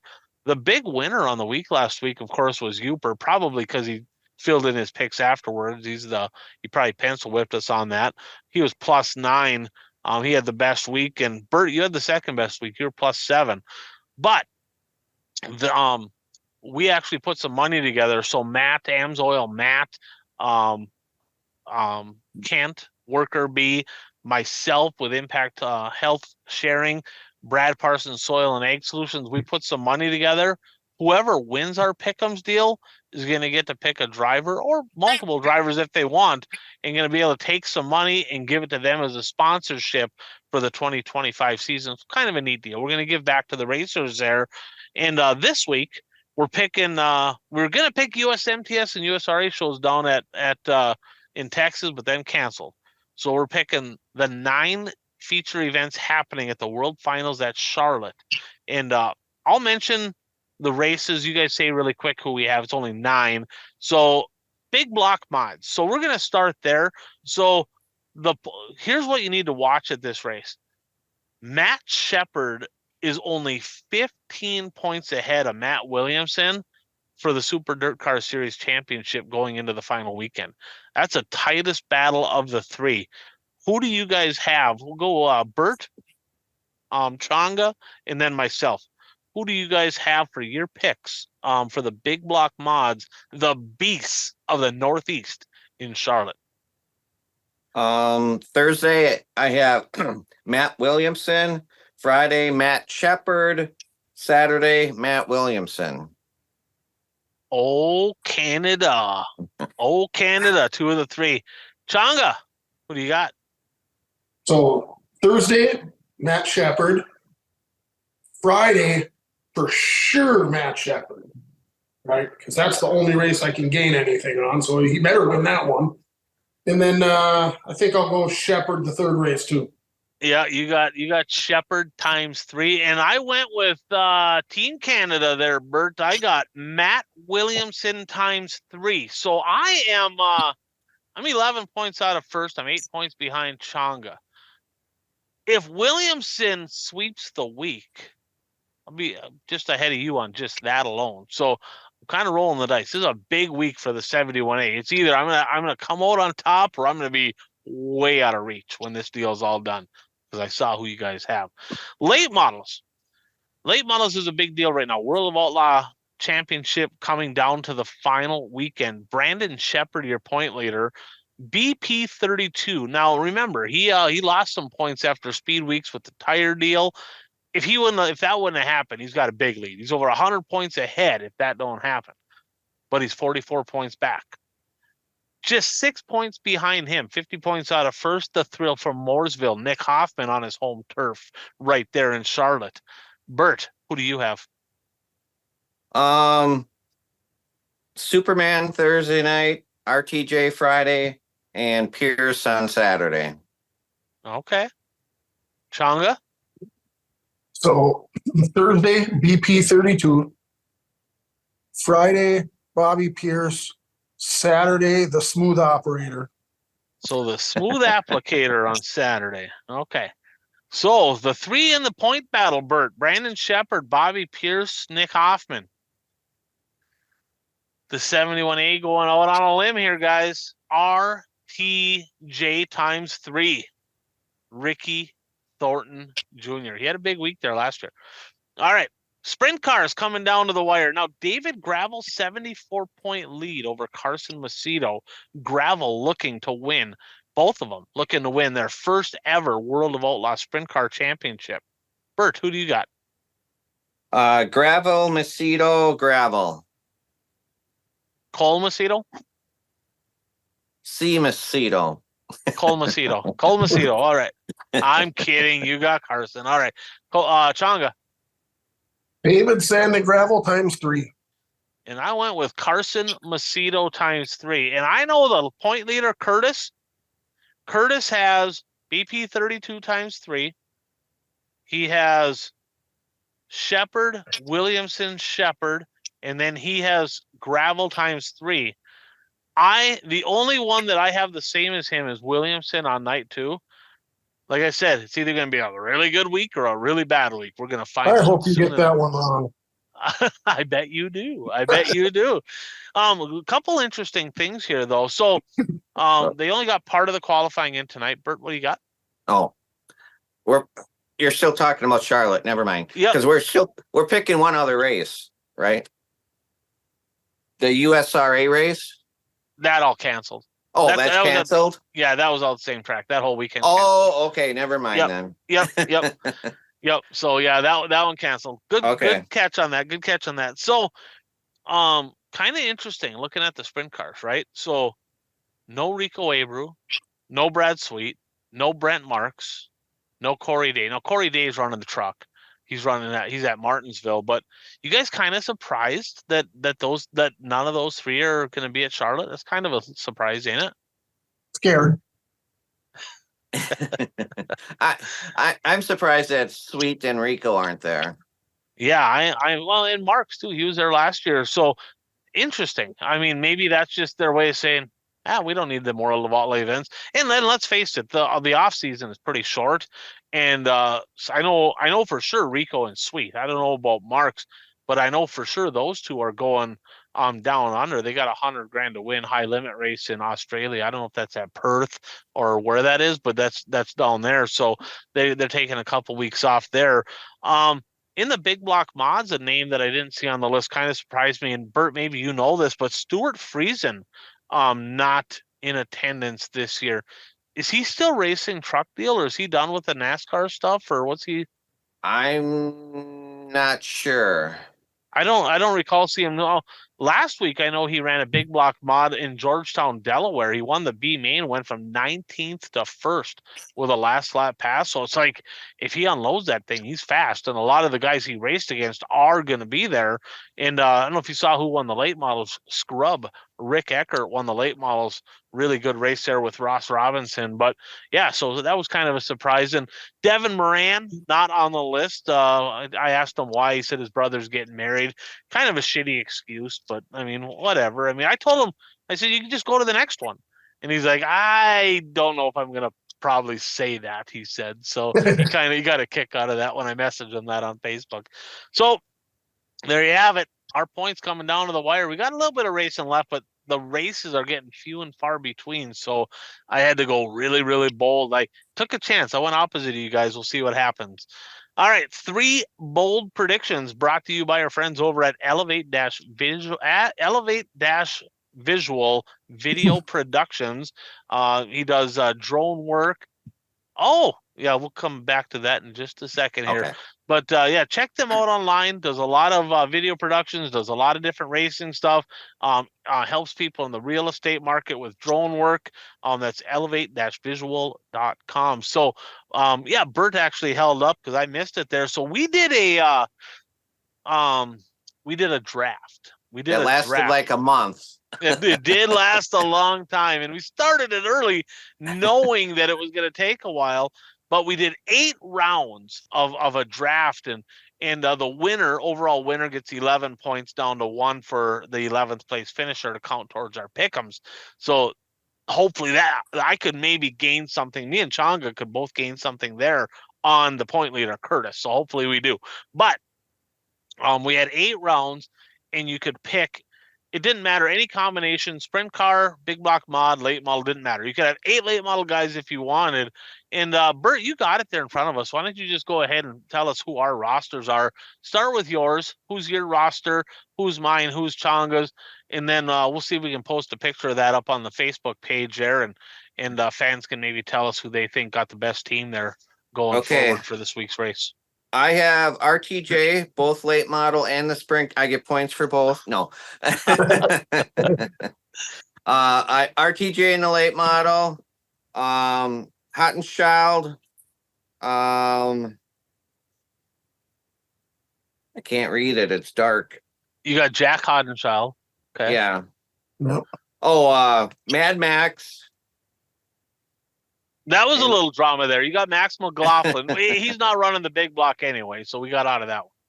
And then Sorensen, Dustin Sorensen, Bill Baylog, Mahoney from Big Block Driver. Yep. Mahaney. I can't read these. I have Corey Eliason in the sprint cars, and then the one that Ross Bales. I just got today. Yeah, that was your repick. Yeah, because we actually did a deal where we made our picks, and if your driver wasn't there today for qualifying, you could actually have a repick, and that way we all have 8 drivers. How about Changa? What's Changa got going? You got yours in front of you, Changa, or do you need him to read them? I don't have it in front of me. I don't have mine either. He has Donnie Schatz, Phelps, Jimmy Phelps, Big Block Mod, Hot Sauce, Giovanni Selzy, Dustin O'Neill, Hudson. Hudson O'Neill, not Dustin, Peck from the sprint cars,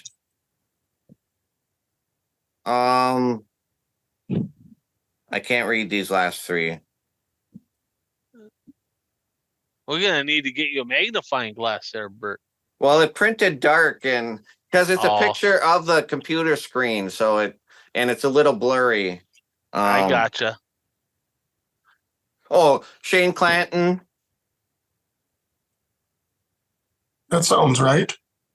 And I don't know the last one. Well, there should be 2 more, right? Yeah, there's 2 more. We'll post them up there. I know my last one today was Brian Calabrese, a big block mod guy. Yep. And then the one before that, gosh, I just don't even remember who it would have been. And my first pick was Matt Williamson. I know that. Just hold on. And I got okay. Bert's looking it up there. So I kind of let's see. I got Matt Williamson. I got Eric Rudolph. I have Mike Marlar. Britain is your other one. Oh, you got yeah, Peter Peter Britton. Peter. All Britton. right. So let's see. Aho, Williamson, Rudolph, Marlar, G. Williamson, Herb Jr. G. Williamson. Oh, that was my last. Oh, that was my repick. Yeah, because I picked Corey Day fourth, and Garrett Williamson, the sprint car driver, is my fourth pick now. Yep. And then Dennis Erb, Carson Ferguson, Zach Mitchell, Timms, Ryan Timms. And that's it. Yep. So there you go. That's our prediction. That's our kind of a fun deal. We're going to do this again for the Dome because they already have the whole entry list out for the Dome and all that. So we're going to do it for the Dome too, but kind of a little something here to do a little draft. We did a snake draft. So see how that goes. So we'll get to our bold predictions here. We had a few come off the board. Bert, you said the high side tickler Kyle Strickler would get a win in a modified this weekend, and he did. Got her done in Charlotte. And you said old Air Force Ashton Winger would have a pair of podiums and hunt the front late model action, and he did not have that. I had, I don't know. I said Ethan Dotson was going to get a win this week in the mod at East Bay or Charlotte. That sucks because he did get a win in the late model at East Alabama. So that's a bad beat. That sucks. That sucks. All right. Uper, he said hunt the front late models would have a better quantity and quality this weekend than the XR. And the quality was, they must be top 20 in, that is counting top 20 drivers from Lucas and World of Outlaw. That's how we quantified that. And he was the opposite. There was actually more of those drivers at the XR race than there was at I-7 or than at I-75. So we got that wrong. And he said East Bay would be won, the mod feature, the Rusty Dixon Memorial would be won by a first timer. Oh, that's close. That's close because his first time was at Speed Weeks. So it was the first year that he was there, but he did not. So Treb Jacoby was not a first timer. So I'm going to ask you guys for your input on this. I got my feelings on it. I'll get your feelings. Coach Kraus had one come off the board. The driver that wins the Rusty Dixon mod race will be essentially a no-name mod driver.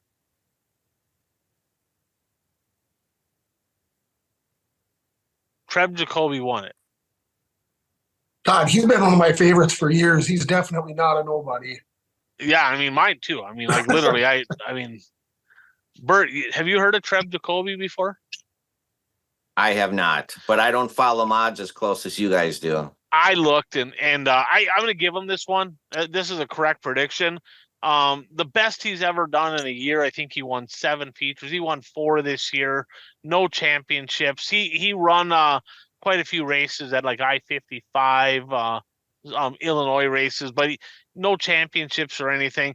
And I know what he meant. He meant it's going to be like a Strickler, Dotson, Tyler Nicely, something along those lines. And as good as a race that he had, Treb Jacoby will give him credit for that. So we keep track of correct predictions and correct percentage. And leading the way in both categories, Uper, our statistician, kind of a little skeptical of his math here, but 29 correct for him. I have 23 correct. Bert, you and Coach have 22, and the Peanut Gallery has 20. Percentage correct, he has 30.5. Coach at 24.7. I'm at 24.0. Peanut Gallery at 23.3 and Bert at 22.4. So when we say that, oh, they're not too bold of predictions, evidently they are, because we're not very good at this deal. But we're going to give it another try here. Let's give it another go. We'll make 3 laps around the track to finish off this episode. Our bold predictions for this week, they must be racing related. Got to be something that either did happen or did not an opinion-based deal. We're going to go Bert, Changa, then I got Uper's picks, and I got my own. So, Bert, what is your first prediction? I'm gonna go the World Finals, late models. Lucas Oil regulars will have more podium finishes during the 3 nights of racing than World of Outlaws. For those of you that are listening, I am flipping off Bert Lehman right now because he sniped literally my first prediction. So I got to come up with something new because that was literally the first one I was going to have. So Lucas Oil regulars. Now, let's quantify this, right? By regulars, do you mean that they were top 12 in points, top 10? Basically the licensed drivers that ran all the shows. I mean, we can look at my race pass and figure that out. So the Lucas drivers will have more podiums than the World of Outlaw late model drivers. All right, Changa, what do you got? Well, since my nemesis Kraus is not here to tell me if this stuff's bold or not, apparently he has strong feelings about me or something. He's talking about you being bold, and he's too much of a pussy to be on the show the day before the WSOTA meeting. Talks about me chirping on the thing I haven't even posted on there in a month. But so now I'm gonna start this off. I don't know if this is bold or not. Maybe Kraus wants to critique this one too, right? So my first one I'm going with Monday morning, maybe even before then, but for sure by Monday morning, Coach Kraus will have an elbow injury, whether his arm's in a sling, a cast, or it's just heavily bruised from rubbing elbows with all the buddies there at the WSOTA meetings this weekend. A couple of the promoters from the east and the west of his track, I'm sure they're bashing elbows, maybe even forearm smashes, about the tire prices going up or what have you. I thought you were going to say chap lips or something. But... Well, I mean, that's a possibility, but we got to keep this PG-13. All right. Is that actually your prediction? My prediction, Kraus hurts his elbow, rubbing elbows at the meetings. Is that bold enough for him, you think? I think that's kind of a bunt, but I don't know. All right. Uper's first prediction. He's going to go World Finals as well. Carson Macedo will win 2 of the races, at least 2. He's going to win at least 2, but will still enough points to win the championship. So Carson Macedo wins at least 2, but does not win the championship in the World of Outlaw Sprint Car points. All right, this one here, I'm going to kind of hedge my bets based on what my picks were. That I'm trying to win is what I'm trying to do, but I'm trying to win here too. So I'm going to go with a 3-legged parlay. Brandon Shepard, David Gravel, and Matt Shepard will all finish the weekend as the champions in their respective classes. B. Shep, David Gravel, Matt Shepard, all 3 win the championships. All right, Bert. Yeah, that Kraus, so that's a tap in. Kraus ain't gonna allow that one. Yeah, Shepard's only got a 15-point lead, so the other 2 are, I don't know. I mean, Sheppy's not all that quick. I feel like Pierce might be able to catch him, but I don't know. We'll see. All right, Bert. Lap number 2. I will say all 3 big block features will be won by a driver with the first name of Matt. Oh, okay. All right. I mean, there's plenty of other good drivers there, but so Matt Shepard, Matt Williamson, of course, your 2 heavy favorites in that deal. But Eric Rudolph going to kind of spoil the party. Maybe Anthony Parego, maybe going to get her done. But so Some dude Matt, named Jimmy Phelps is going to win. Jimmy Phelps could win, right? Billy Decker's not going to win because he's not there. Kind of a surprise. So the name Matt will be the winner of all 3 big block mod races. Okay. Changa. Okay, so you want bold. All right, we're going to do another bold one. Now, this might be the most bold one of the year, okay?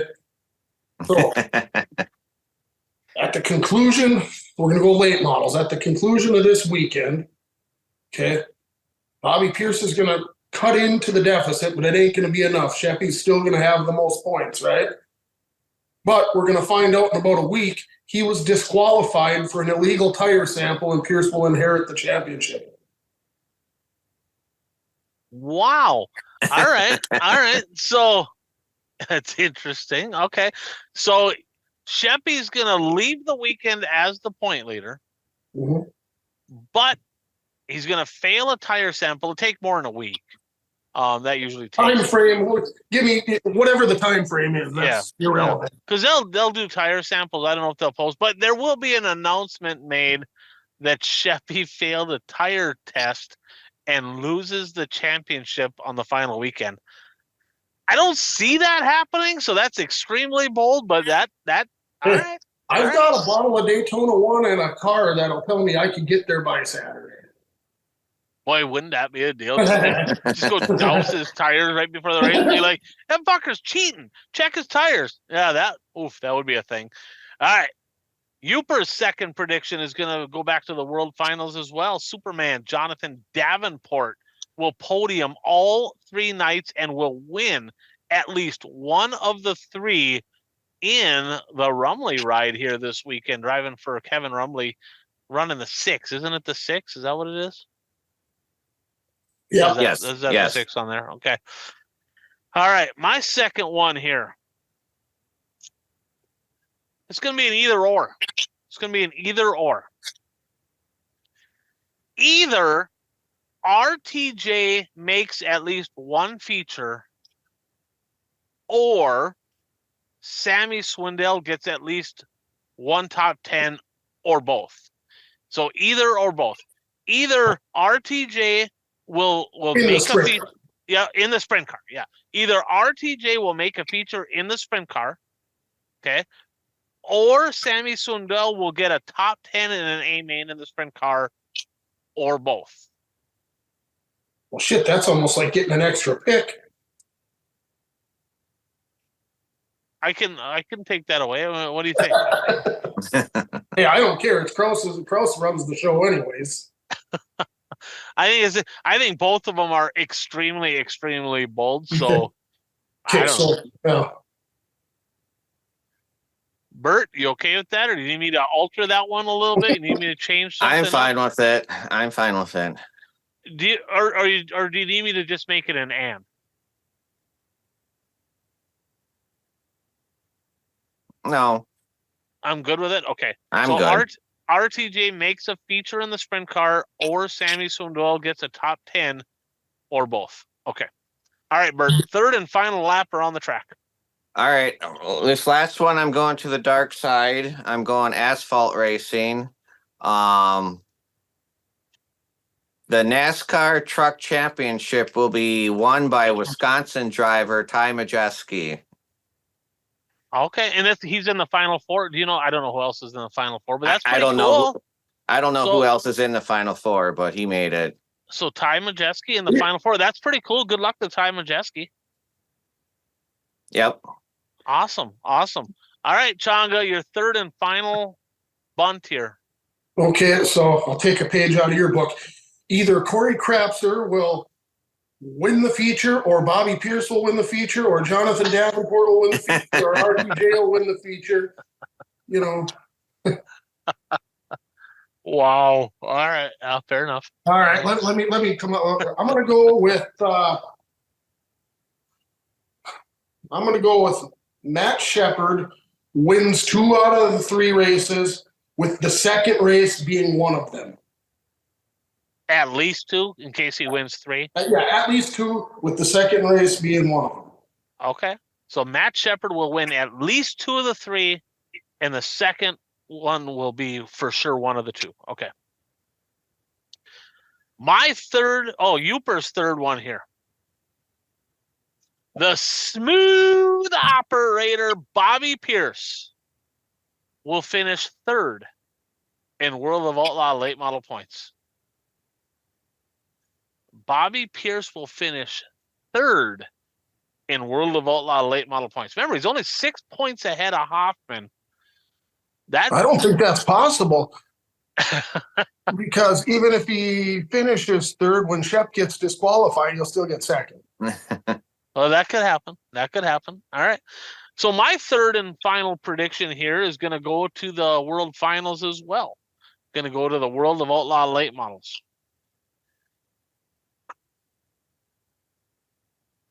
There's 3 features. There's 66 cars, I think, in attendance.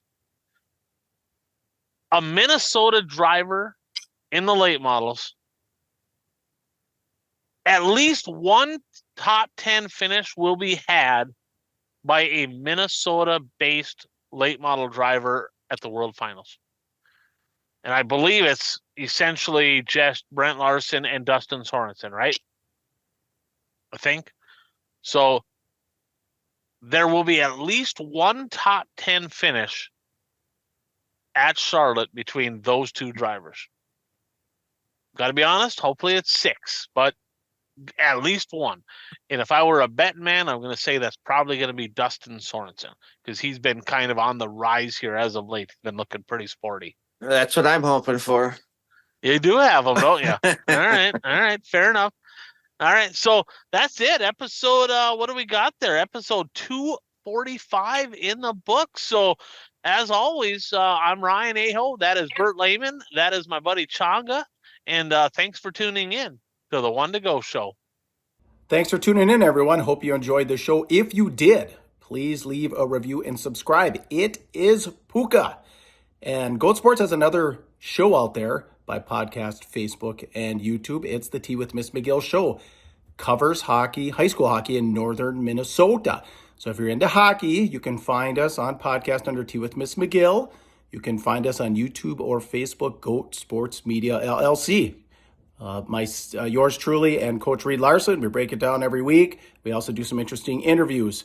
We'd love to have you. So tell your friends, tell your enemies, and we'll catch you next week.